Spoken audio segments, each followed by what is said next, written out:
कपिल जी, मैं आपको धन्यवाद देता हूं और ये फिल्म बनाने के लिए, ये वेब सीरीज बनाने के लिए बहुत बहुत धन्यवाद। कहां का सत्यमेव जयते, कहां का सत्यमेव जयते, कहां का सत्यमेव जयते। सुप्रीम कोर्ट के जजेस, हाई कोर्ट के जजेस जरूर इसको देखें और आत्मचिंतन करें कि भारत की न्याय प्रणाली कहां पहुंच गई है। भारत में टोटल 5 करोड़ केसेस तो वो हैं जो district court, high court, supreme court में है। इसका मतलब 5 करोड़ परिवार न्याय की आशा में बैठा हुआ है। ऑन एन एवरेज एक परिवार में 6 आदमी रख लीजिए, तो यानी 30 करोड़ लोग न्याय की आस लगाए बैठे हुए हैं। 30 करोड़ का मतलब एक अमेरिका, 30 करोड़ का मतलब 15 ऑस्ट्रेलिया, 30 करोड़ का मतलब 7 कनाडा, 30 करोड़ का मतलब 1.5 ब्राजील। इतने लोग भारत में न्याय की आस में बैठे हुए हैं। और ये 5 करोड़ केस तो वो है जो district court, high court, supreme court में है। इसके पैरेलल हमारे देश में एक और जुडिशियल सिस्टम है, उसको कहते हैं तहसीलदार, एसडीएम, एडीएम, डीएम, कमिश्नर, जहां पे चकबंदी के मुकदमे चलते हैं। वो इस 5 करोड़ में काउंटेड नहीं है। जो तहसीलदार के यहां मुकदमा होता है, एसडीएम के यहां मुकदमा होता है, एडीएम के यहां होता है, डीएम के यहां होता है, चकबंदी अधिकारी जिसको सीओ कहते हैं, डीडीसी कहते हैं, एसओसी कहते हैं, वो इसके पैरेलल में है और 5 करोड़ मुकदमे वहां पे भी चल रहे हैं। इसका मैं लाइव एग्जांपल देना चाहूंगा भारत की ब्लैक जस्टिस सिस्टम का। 1985 में जौनपुर में एक 10 बीघे जमीन का मुकदमा शुरू हुआ था। अभी वो सबसे नीचे पायदान पे है, जिसको कहते हैं चकबंदी अधिकारी। 1985 में मुकदमा शुरू हुआ, 2023 आ गया, लगभग 37 साल बीत चुके। 37 साल में यह नहीं तय हो पाया कि असली विल कौन सी है। 2 लोगों ने क्लेम किया, वो कह रहे हैं मुझे विल मिली है, वो कह रहे हैं मुझे विल मिली है। 37 साल में यह नहीं डिसाइड हो पाया असली विल किसकी है।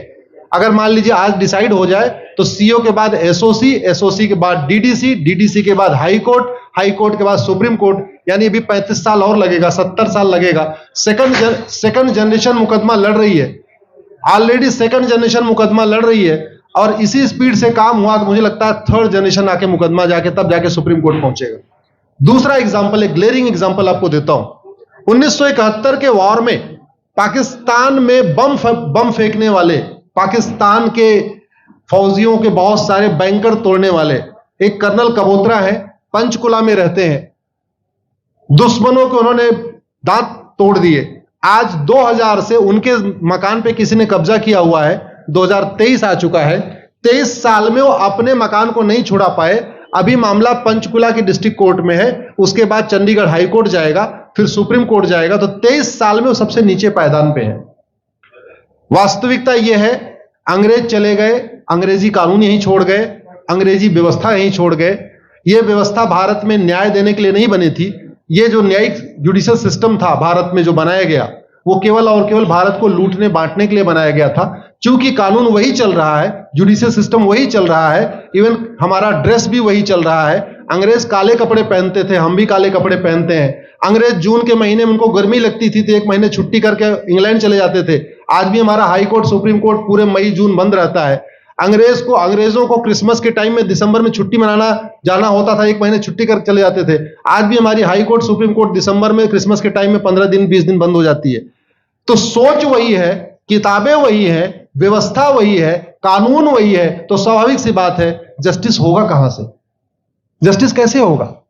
हम 2023 में 1860 का इंडियन पिनल कोड लेके घूम रहे, 1861 का पुलिस एक्ट लेके घूम रहे, गवाहों के बयान 1872 के कानून से हो रहे।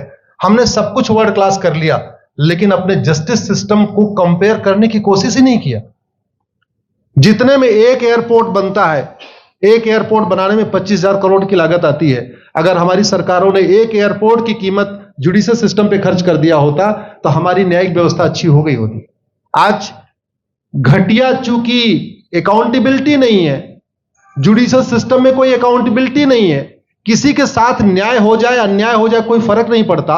निर्दोष को जेल हो जाए, जज की कोई अकाउंटेबिलिटी नहीं, दोषी को बेल हो जाए, जज की कोई अकाउंटेबिलिटी नहीं। लाखों लाख लोग जेल में सड़ रहे हैं, लाखों धोखेबाज भ्रष्टाचारी बाहर घूम रहे हैं, मूल कारण है ब्लैक जस्टिस सिस्टम। आपने बहुत अच्छा आपने इस पे वेब सीरीज बनाया है, और इस देश में world class airport, world class highway, world class shopping mall, सब कुछ वर्ल्ड क्लास बना लिया। इनफैक्ट अपना मोबाइल का डेटा सुरक्षित रखने के लिए हमारे सांसद, विधायक, जज आईफोन भी यूज करते हैं, अमेरिका का आईफोन यूज करते हैं हमारा डेटा सुरक्षित हो जाए। लेकिन भारत सुरक्षित हो जाए उसके लिए यह नहीं देखते कि जापान में कौन सा कानून है, अमेरिका में कौन सा कानून है, सिंगापुर में क्या अच्छा चल रहा है। कनाडा में रेंट का मामला एक डेट में खत्म होता है। सिंगापुर में अभी कुछ दिन पहले एक व्यक्ति के पास 900 ग्राम गांजा पाया गया, उसको फांसी हुई है। दोबारा वहां ड्रग स्मगलिंग होगी क्या? तो भारत में चाहे वो ड्रग स्मगलिंग है, माफिया राज है, ह्यूमन ट्रैफिकिंग है, इन सब के लिए हमारा जस्टिस सिस्टम जिम्मेदार है। कोई भी अपराध होता है उसमें दो पक्ष होता है, एक पीड़ित, एक अपराध करने वाला। जो पीड़ित होता है वो चाहता है जल्दी उसको न्याय मिल जाए, अपराध करने वाला चाहता है मुकदमा लंबा चले। भारत का न्यायिक सिस्टम अपराध करने वाले के साथ खड़ा है। बलात्कारी चाहता है उसका मुकदमा 30 साल चले, और मुकदमा 30 साल चलता है। भू माफिया चाहता है कि गरीब की जमीन पे कब्जा कर ले, उसका मुकदमा 50 साल चले, और आज की डेट में मुकदमा 50 साल चल रहा है। इसका मतलब वर्तमान न्यायिक सिस्टम बलात्कारी के पक्ष में है, भू माफिया के पक्ष में है, ड्रग स्मगलर के पक्ष में है, ह्यूमन ट्रैफिकर के पक्ष में है, नक्सलियों के पक्ष में है, माओवादियों के पक्ष में है, जो लोग देश विरोधी काम कर रहे हैं उनके पक्ष में है। 40 साल 50 साल के बाद किसी व्यक्ति ने मिलावट करके लोगों का स्वास्थ्य खराब कर दिया, उसको 50 साल के बाद सजा हो रही है। इस बीच उसने कम से कम पता नहीं कितने लोगों का और भी कर दिया। तो ये जो जस्टिस सिस्टम होता है दवा की तरीके काम करता है। जैसे दवा अच्छी होती है बीमारी तुरंत ठीक हो जाती है, अगर दवा घटिया होती है तो बीमारी बढ़ जाती है। दवा खाने के बाद शरीर एज इट इज नहीं रहता, या तो बीमारी ठीक होती है या तो बीमारी बढ़ती है। अगर कोई आदमी एक गांव में किसी के साथ कुछ गलत कर दे, उसको 6 महीने के अंदर सजा हो जाए, साल भर के अंदर हो जाए, दूसरा अपराध वहां नहीं होगा। लेकिन अगर उस व्यक्ति को पनिशमेंट नहीं मिला तो स्वाभाविक सी बात है उसने उसको और मोटिवेट कर दिया। कहते नहीं ऐसे बुखार है, तुरंत 2 गोली खाइए बुखार ठीक हो गया। लेकिन अगर आपने दवा नहीं खाई या गलत दवा खा लिया तो टाइफाइड होगा या निमोनिया होगा। दुर्भाग्यवश ये हमारा जस्टिस सिस्टम यही कर रहा है। आज की डेट में जितनी समस्याएं हैं, चाहे वो घूसखोरी है, जमाखोरी है, मिलावटखोरी है, कालाबाजारी है, नशा तस्करी है, मानव तस्करी है, सोना तस्करी है, ड्रग स्मगलिंग है, या नक्सलवाद है, या माओवाद है, या कट्टरवाद है, जो भी समस्याएं हैं, उसका एक बहुत बड़ा कारण यह है कि हमारा जस्टिस सिस्टम उसको टैकल नहीं कर पा रहा है, उसको पकड़ नहीं पा रहा है। और इसीलिए भारत में अराजकता है। मैं तो इतने जानता हूं, ऐसी कोई बीमारी नहीं जिसकी कोई दवाई नहीं, ऐसी कोई समस्या नहीं जिसका कोई समाधान नहीं। हम हर चीज के लिए बाहर से चीजें खरीदते हैं, तो हम ये क्यों नहीं देख रहे हैं कि आखिर चाइना का जस्टिस सिस्टम कैसा है, सिंगापुर का कैसा है, कनाडा का कैसा है, फ्रांस का कैसा है, और अमेरिका का कैसा है। हम क्यों नहीं बेस्ट प्रैक्टिसेस उनकी अडॉप्ट कर लेते। दुनिया के कई देशों ने नार्को पॉलीग्राफ ब्रेन मैपिंग कानून बना दिया। मेरी बहन दीपिका नारायण बैठी हुई है, ये लगातार फॉल्स केसेस के खिलाफ, इनको मैं देखता रहता हूं, एक्टिव रहती है। एक कानून बन जाए नार्को पॉलीग्राफ ब्रेन मैपिंग, और कंप्लेन पे अंडरटेकिंग ले लिया जाए कि जो कुछ मैं शिकायत कर रहा हूं इसके लिए मैं अपना नार्को पॉलीग्राफ ब्रेन मैपिंग कराने के लिए तैयार हूं, हजारों की संख्या में फेक केसेस खुद ही खत्म हो जाएंगे। आज की डेट में लोग जुडिशरी की लापरवाही के साथ साथ फर्जी केस से परेशान है, फर्जी गवाही से परेशान है, फर्जी एफआईआर से परेशान है, हजारों परिवार परेशान है। कई बार देखा गया कि जो फैमिली के केसेस होते हैं उसमें कितने सारे फेक केसेस भी आ रहे हैं। तो जो वास्तव में दोषी हैं उनको पनिशमेंट नहीं मिल पा रहा है, जो निर्दोष हैं उनके खिलाफ फर्जी केसेस हो रहे हैं। आज की डेट में गांव में एक दबंग अगर जमीन कब्जा कर लेता है, किसी की हिम्मत नहीं पड़ती उसके खिलाफ कोई गवाही दे दे। लोगों को अपनी जमीन छुड़ाने में 30 साल लड़ना पड़ रहा है, 35 साल लड़ना पड़ रहा है। अगर 30 साल 35 साल के बाद कक्कड़ जी उसको अपनी जमीन मिल भी गई तो उसके साथ न्याय कहां हुआ?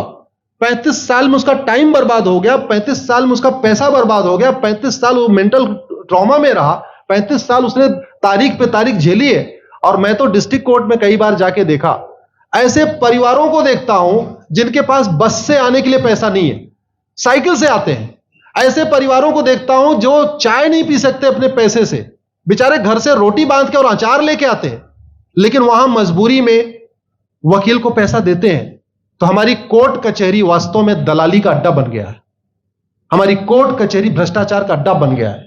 और मैं दुख के साथ कहना चाहूंगा, अदालतों में न्याय हो नहीं रहा है, बल्कि न्याय बिक रहा है। जिनके पास पैसा है, वो उन्होंने कितना बड़ा क्राइम किया हो, मर्डर किया हो, रेप किया हो, उनको जमानत हो रही है।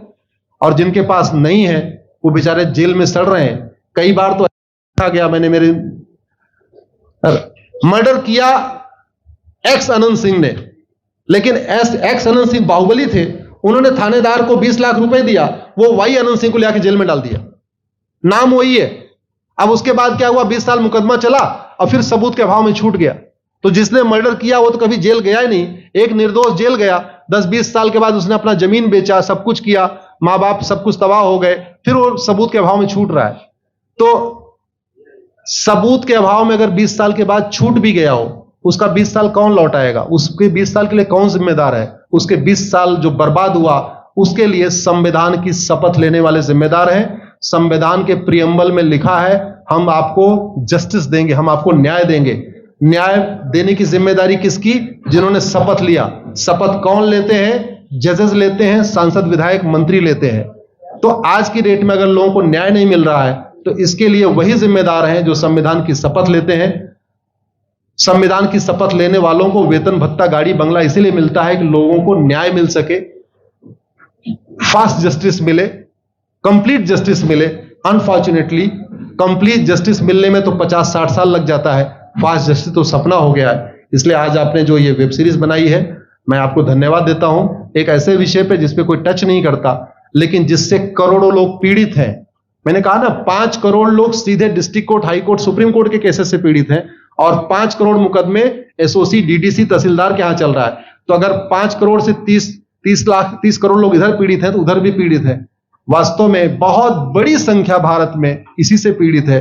और अपराध, भ्रष्टाचार और जितनी भी अराजकता चल रही है, उसका मूल कारण भी यही है। जस्टिस सिस्टम अच्छा हो जाए, कानून सख्त हो जाए, कानून का खौफ पैदा हो जाए, न्यायपालिका का खौफ पैदा हो जाए, और ये थाने जो दलाली के अड्डे बन गए हैं, तहसील जो दलाली का अड्डा बन गया है, डिस्ट्रिक्ट कोर्ट जो कमीशन खोरी का अड्डा बन गया है, अगर इस पे कंट्रोल हो जाए, तो वास्तव में भारत में फिर से राम राज्य आ सकता है। अगर जुडिशियल सिस्टम अच्छा हो जाए, तो जो राम राज्य की कल्पना है, धर्म की जय हो, अधर्म का नाश हो, प्राणियों में सद्भावना हो, विश्व का कल्याण हो, मुझे लगता है उसको फिर से जीवित किया सकता है। आपने मुझे बुलाया कपिल जी, मैं आपको धन्यवाद देता हूं। और ये फिल्म बनाने के लिए, ये वेब सीरीज बनाने के लिए बहुत बहुत धन्यवाद देता रहता हूं। दीपिका जी लड़ती रहती हैं, इनको देखता रहता हूं। बहन नेहा जी आई हैं, ये अपने गानों से मुझे लगता है बहुत अच्छा आप लिखती हैं। और इसी तरीके से कड़वा सच आप लिखते रहिए, कड़वा सच गाते रहिए। लोग आज की डेट में, यंग जनरेशन कड़वा सच सुनना चाहती है। मीठे झूठ ने इस देश में शुगर, डायबिटीज पैदा कर दिया। भारत केवल लोग डायबिटीज से नहीं पीड़ित हैं, बल्कि हमारी व्यवस्था को डायबिटीज हो चुका है। और उस डायबिटीज को दूर करने के लिए नेहा राठौर जैसी बहनें जो सही बात कह रही हैं, दीपिका जी सही बात कह रही हैं, आप लोग जो है बहुत अच्छा काम कर रहे हैं। और आपने, कक्कड़ साहब, आपने बनाया वेब सीरीज, आपको विशेष आभार, धन्यवाद देता हूं। यही निवेदन करता हूं, इस वेब सीरीज को ज्यादा से ज्यादा देखें। और खास तौर पे अगर आपके जानने वाले कोई जज हैं, कोई आईएएस हैं, कोई आईपीएस हैं, मंत्री, सांसद, विधायक हैं, उनको भी एक बार फोन करके, व्हाट्सएप करके एक बार कहिए कि वो भी इसको जरूर देखें। क्योंकि अल्टीमेटली न्यायिक व्यवस्था बदलने की जिम्मेदारी उन्हीं की है जिनको वेतन, भत्ता, गाड़ी, बंगला, free air ticket, free rail ticket और वीआईपी व्यवस्था मिलती है। ये व्यवस्था उन्हीं को बदलनी है। जय हिंद, धन्यवाद।